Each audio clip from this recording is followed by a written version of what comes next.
नमस्कार मित्रांनो, माझ्या या शेतकरी राजा यूट्यूब चॅनलमध्ये आपलं हार्दिक स्वागत आहे. तुम्हाला काल सांगितलं होतं आज आपली गव्हाची पेरणी आहे. तर या गव्हाच्या पेरणीची नेमकी पद्धत कशी असते, काय असते हे तुम्हाला माहीत नसेल तर आज आपण पाहूया. चला सुरुवात करूया आपल्या व्हिडिओला. तर हे साहेबू काका आहे. हे आता यांना सगळ्या गोष्टी माहीत आहे. तर ते कसे टाकतात, काय टाकतात हे बघून घ्या.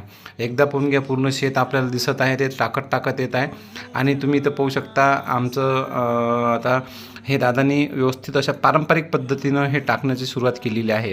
तर आतापर्यंत सर्व लोक हे ट्रॅक्टरनं टाकतात, पण आम्ही असं यावर्षी ठरवलं की चला पारंपरिक पद्धतीनं टाकून तर पाहू, नेमकं किती गहू लागतात, काय लागतात, किती फायदा होतो, किती तोटा होतो याचा आपल्याला एक कल्पना येऊन जाईल.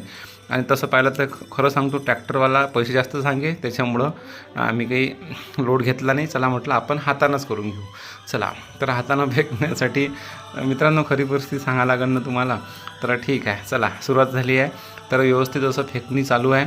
आणि बघा वावराची म्हणजे आपण जी काही मशागत पद्धतशीर मशागत झाली आहे त्यावर मस्त सल्फेट टाकलेलं आहे.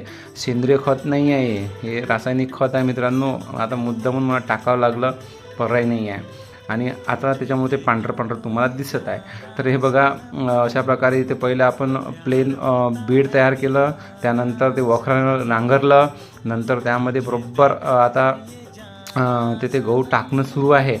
आणि ऑब्झर्वेशन चालू आहे की कुठं कमी जास्त होत आहे, कुठं कमी जास्त पडत आहे. आम्ही तिथे तुम्हाला सांगत आहे की दादा इथे कमी पडला, इथे जास्त पडला. ठीक आहे, अशा प्रकारे हे आता गव्हाची पेरणी सुरू झालेली आहे. वातावरण सुंदर असं वातावरण आहे, कधी पण पाऊस येऊ शकतो. आणि आता जी गहू आहे ह्या गव्हाला आम्ही पाणी देणार आहे, ते पण स्प्रिंकलरच्या माध्यमातून. आता हे जेव्हा टाकणं झालं तर स्प्रिंकलर टाकणं